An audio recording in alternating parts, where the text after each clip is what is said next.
If you are listening to this podcast, you are most likely familiar with the phrase might makes right. And it's a phrase that gets brought up especially at this time or the times like this in our country, at least in America, where you're starting to look at elections and election season rolling in, where the stakes are presented as higher than ever before and in some cases might actually be, at least within certain circumstances. But the phrase does might makes right, or the phrase might makes right, has manifested itself in multiple different arenas throughout human history and philosophy, as well as subjects like history and, of course, politics.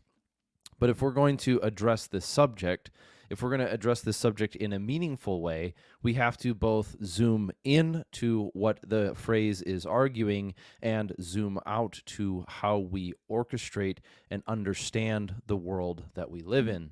It fundamentally changes the way that we look at this phrase if we begin from a postmodernist worldview or a fundamentalist worldview or a theological Christian worldview. The way that it turns out that this phrase can often be used as a bit of a rubric, in a sense, for discerning somebody else's worldview as well as investigating our own.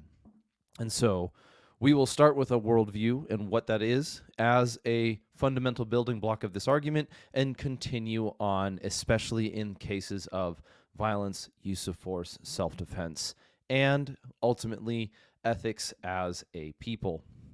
But before we do, I want to make sure that this episode's sponsor gets their frontline seat because they have been first to deck to support the Redacted Culture Cast, and that is Obsidian Arms. Now, if you have been a part of the firearms industry for some time and are putting together projects that you want to bring to market, but you need to figure out how to manufacture them at a reasonable scale, then Obsidian Arms might be your solution. Not only do they have an excellent facility located in Minnesota that could accomplish many of these tasks for you, whether it's the manufacture of small parts or the finalization of a design, but it is worth checking them out at obsidianarms.com. You can see a reflection of their quality of work in some of the products they sell, whether they are components for popular tools or toolkits themselves. And so if you've been listening to this show recently for some time, you know I've been talking about them for a bit. Of course, they are sponsoring the show and they are first in, best dressed for treating the culture here. So if you want to give them a shout out, if you want to give them if you want to support this show, if you want to check them out and look at their toolkits and their firing pin for an AR, look at what they have there, because not only is it a good idea to have spare firing pins, but theirs has a certain feature that sets it apart in this industry. So without further ado, go ahead, check them out at obsidianarms.com.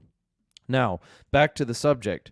We have heard this phrase, might makes right. What does it smack of? What does it sound like? Well, to an evolutionary biologist, it might be some form of Darwinism.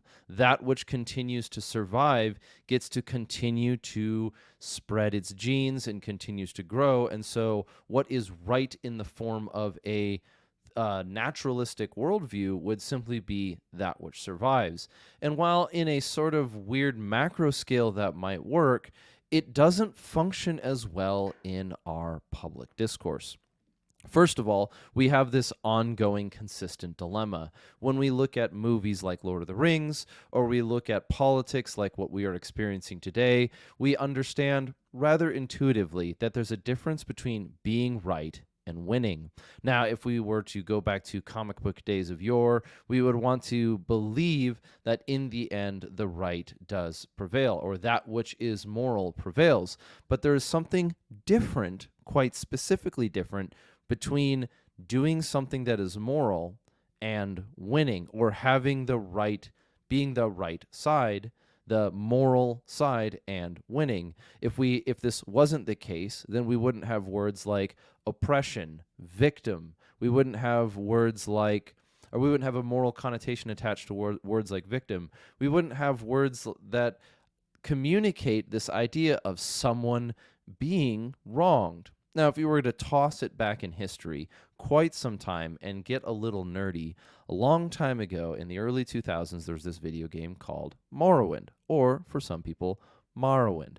And in this game, there were multiple great houses in this sort of Ashland-esque environment. And one of those great houses, which if I remember right, was referred to as the Telvanni, had an interesting rule, is that it was something kind of like, if you could get away with it, you couldn't be criminalized for it. And that's a bastardization of it. It's not exactly an excellent description of their worldview, but this presents this idea of nothing is right or wrong unless you get caught or receive credit. And that is an interesting way to approach it. Imagine you do something that is good, and you do something that you determine to be good, and no one sees you do it. Is that what you did indeed good? What happens if it's the inverse? If you steal from your friend and he never catches you, what do you do with that thing you have called a conscience? What happens when it eats at you and it eventually and inevitably does a damage on your friendship? We wouldn't say that it itself is a moral good, but we need to go back away. We need to go back in this issue and continue addressing the dilemma. The false example of a dichotomy in this sense is you can either do what is right or you can win.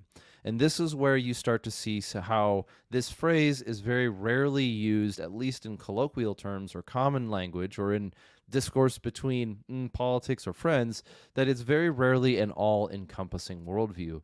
If we were to give it some grace per se, we might be looking at it as somebody trying to use a form of rhetoric to convince somebody that it's not good enough just to have the right ideas. We have to be able to do the right things. It's not good enough to have the better policies if you do not have the ability to win the campaign. And this frustration is a very legitimate frustration amongst so many people, especially in the West, especially in our areas where we have voting populations. But it's not as simple, right? It's not quite so simple that if you can't make if you cannot make the good that you believe in come to pass, then it cannot be considered really good. That is quite a different phrase entirely than saying might makes right. Another way that this phrase is used oftentimes in let's not call it small-minded yet, but a simplified form, is that history is written by the victors. Now, you could be cruel and say a person who believes this most likely or very rarely has read any history at all.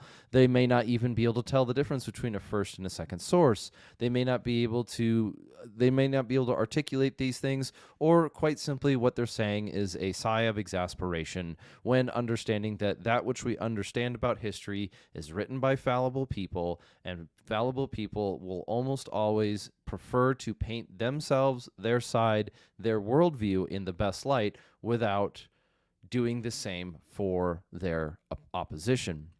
And so if you have two armies that fight, two countries that go to war against each other for conquest, and one wins, that one will be able to, in this explanation, this simplified explanation, write the history books. But there's a problem here, especially when we start from the field of history, is that the amount of material that can be consumed, observed, engaged with, studied in so many of these world events paints a very different picture. If we just read one source on the Battle of Waterloo, we might have a very different perspective than if we read 6 or 7 or 10 or 12 or reports from the French side and reports from the English side. We might be able to say with just a single source that it was decisive in a single way, but if we were to continue to read and engage in I'm going to call them first order subjects, but primary source subjects, If we were to able to engage in more primary source subjects, we might start to distinguish some differences between whether it's opinions or reports on certain things that have happened, and so long and so forth. And so while the main code, the center line, or the, let's say, lowest common denominator of history is written by the victor, it is rarely the case if we dig deeper. And so this is a historical argument against the idea that history being written by the victors being equivalent to something like might makes right actually turns out to be true. We might see one country, army, invader, general, whatever, be victorious for some time, only to discover soon after that the account that they had given, or that was first given about them, turns out to be very different. In the shortest form of this, let's use a common example of stolen valor. And instead of digressing into some of the more obscure versions of it, or maybe tragic, let's just take the stereotypical case. A person claims to have been something in the military that they weren't. And they might claim to have been a Delta Force, or let's just use the word Navy SEAL. It's easy. And they claim to be a Navy SEAL, but they never passed BUDS. They never worked in the unit. They never were there. And I'm not talking about edge cases. I'm talking about, it's very clear. They were never given the Trident, but they are claiming publicly to have been a SEAL.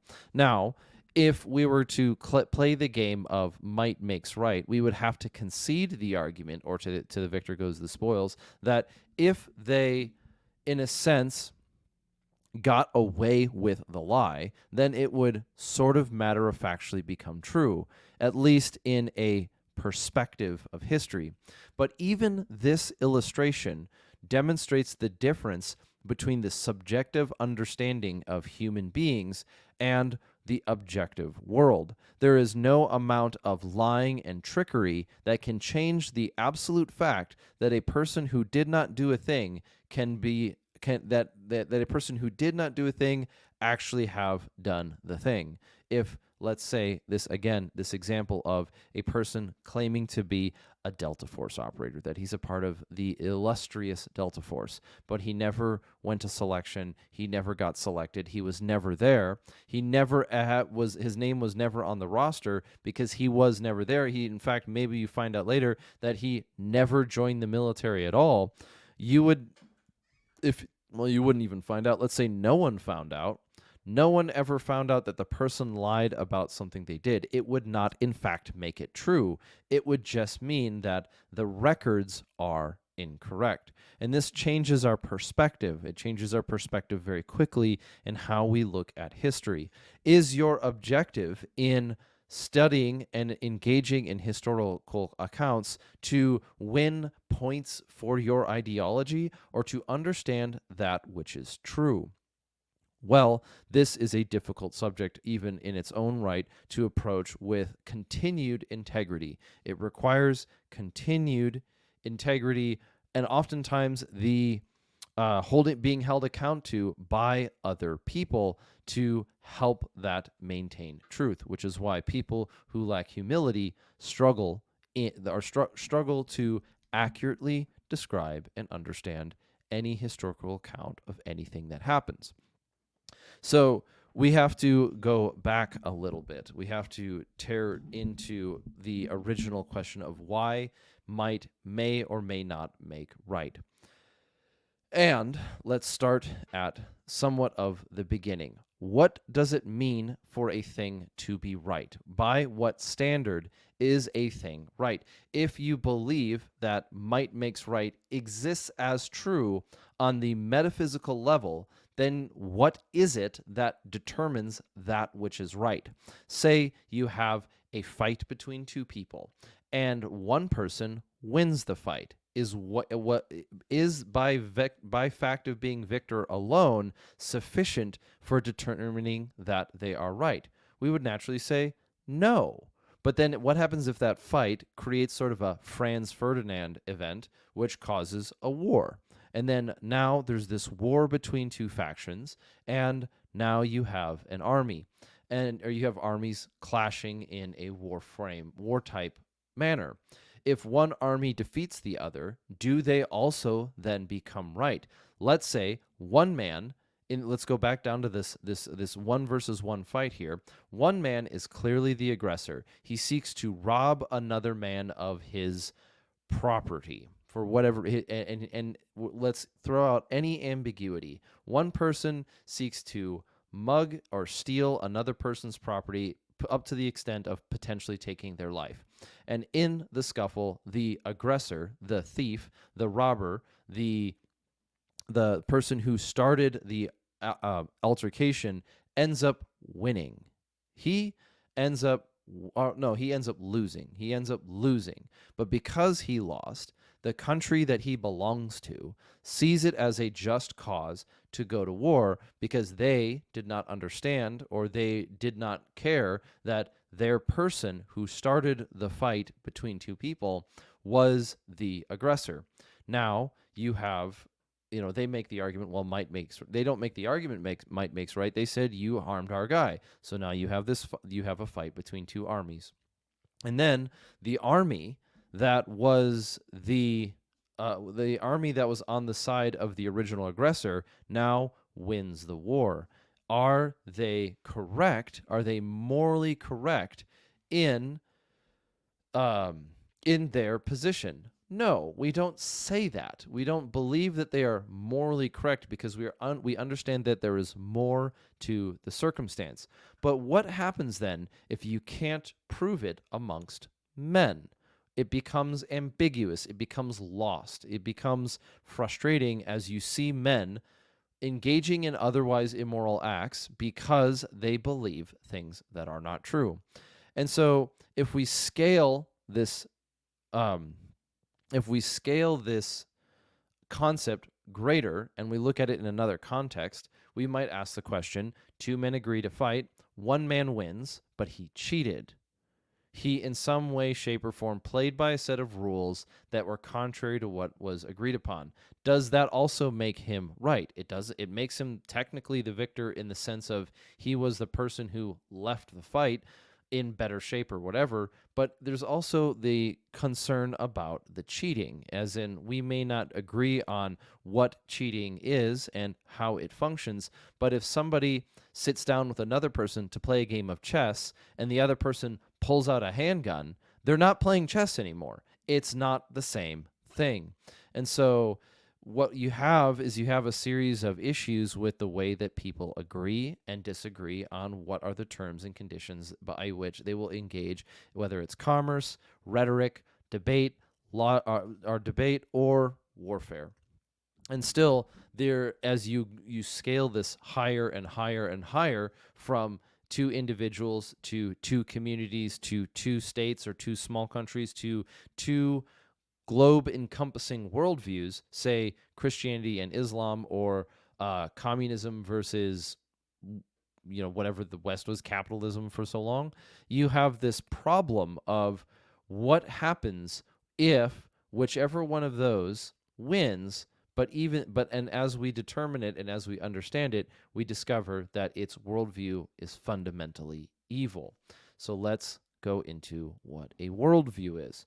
A worldview can be a form of referring to metaphysics. It's not encompassing enough to fit that description, but it entails the ways that a person perceives the world. What is right?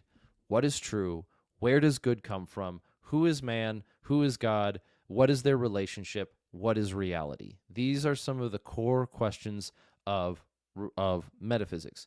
Ethics deals specifically with what is right, but metaphysics might ask the question in what it is grounded. And if we are going to use this idea of does might make right or can might make right in a honest intellectual approach, we will run into a certain problem. If might were to say make right, then when a country defeats another country, we would have to concede that country had the right on their side. And maybe over years they decay to decadence They decay into licentiousness. They decay into civil unrest, and they collapse even from within. Well, then, how right were they? Were they right at all? What is the thing that was mightier than the country? Well, from what we understand about human history, there is at least one thing that has been mightier than every country, and that is time. But what defeats time? What has authority over time? And the answer you will end up giving is something like God. So, in this sense, in this description, we will run into a problem. It's that might in its simplest form doesn't make right, but it's also not the same to say that you can have the right ideas without its execution. We also know that if we were to just claim that whatever is mightiest is rightest, we would end up with a problem. Whatever is the top of that hierarchy ultimately is God. And this divulges into, not even divulges, this begins to look like many classical arguments, not only for the existence of God, but attempts at defining who, what he is. And one example would be it is the supreme being. It is the greatest possible thing. It is that God is whatever is greater than all other things, that nothing has authority over him. Nothing has, not license, but nothing has authority over him. Nothing has power over him. It is in some ways the point of arbitration of all reality. And what I mean by the point of arbitration is that there is no outside factor which determines that which it is or does. This kind of smacks back to this idea of the Euthyphro argument. Does God love that which is good because it is good, or does it become good by that which he loves, or by him loving it? And the Euthyphro argument is a classic found in the writings of Plato involving Socrates that has to deal with this idea of how we understand the good, how we understand the concept of that which makes a thing good. Because if this idea that a person has of God is that God is, in a sense, bound to love things that are good, even if it is by some semblance of will, then whatever it is to define that thing that makes it good has authority over God. The Euthyphro argument is an excellent tool for understanding how we think about God. But it also, in this sense, in this case, describes and develops how we think about morality itself. In other words, perhaps might makes right is wrong in a small-minded sense, but right in a worldview sense by understanding that which has authority over matter, time, and morality is the supreme being, and by it being the supreme being, it determines that which is good, and by determining that which is good, it is in our best interest, and it is good for us to pursue those things. That might itself can only really make right, or it tends to blend together like the snake eating its own tail in an Ouroboros situation, that the thing that is the most powerful is also the thing that determines that which is good itself. It is good for a train not to collapse under the weight of a passenger car. It is good for husbands to love their wives. It is good for communities to not go to war with each other over improper things. These questions, these things, that locus, that single point in our philosophy, which determines all of those things, is in this sense functionally what's the word? Undivisible is indifferent. No, it is functionally the thing that we understand as God. And so in a smaller sense, in a small-minded sense of might makes right, what we functionally are doing is saying it's only right if we win, therefore I am God. It is a form of self-worship in the worst case by claiming that if we do not win, then a thing cannot be right. It is a short-sightedness that undermines your success when it comes to the grit and material of moral action. It cannot simply be utilitarian. It cannot simply be pragmatic. It cannot simply be whatever creates the outcome. Because what is the trail, that we see that we see in human history?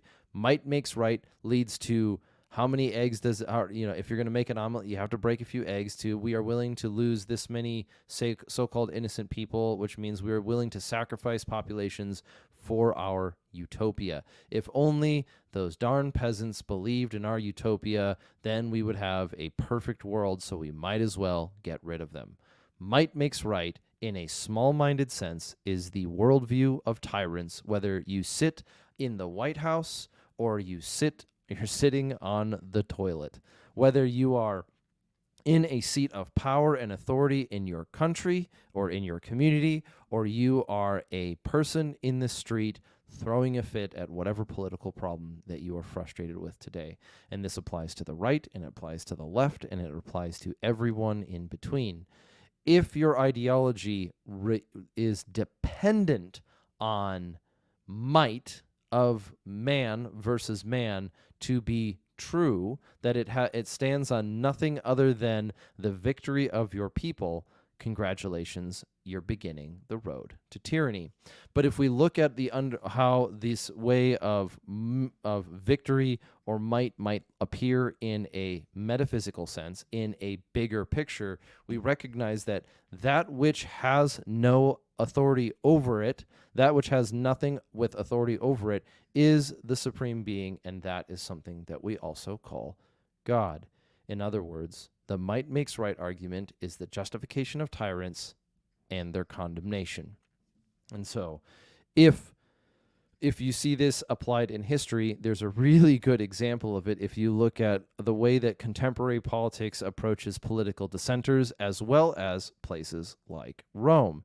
Everyone likes to think of Rome as this glorious empire for some time, but what the Romans did to the Christians in their time was that they persecuted the Christians because the Christians would not say that Rome was the supreme authority over even morality itself. The Romans would say, hey, you can worship your God too as long as you join in with us, as long as you also sacrifice food to our idols. We don't mind if you worship Christ. We don't mind if you call yourself a Christian, so long as you also worship Caesar, so long as you also make sacrifices to idols, because we don't want to shake up the boat. We don't want to make anybody uncomfortable. And what ended up happening was, since the Christians would claim there is no authority over God, we follow God first, and by that dictum, we ought give to Caesar what is Caesar's. The Romans killed them because the Christians would not worship the Roman world view. And so ultimately, if you want to even make it a little bit funnier, the Romans lost eventually to the Christians, and then there was history, so long and so forth.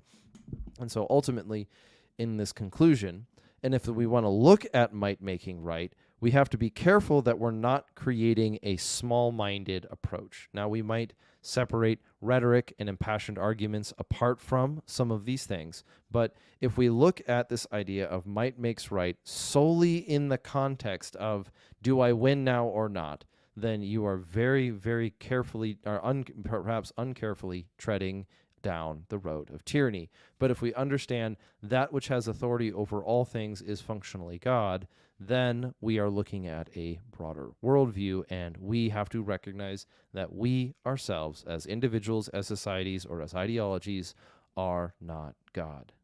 That being the case, if you want to support the show, if you want to be a part of the Redacted Culture Cast, you can jump onto redactedllc.com. Stay tuned for events coming up, because we have things coming up in June and July of 2024, and we will talk to you soon. That being the case, check out Obsidian Arms, see what they're up to, and in closing, go forth and conquer.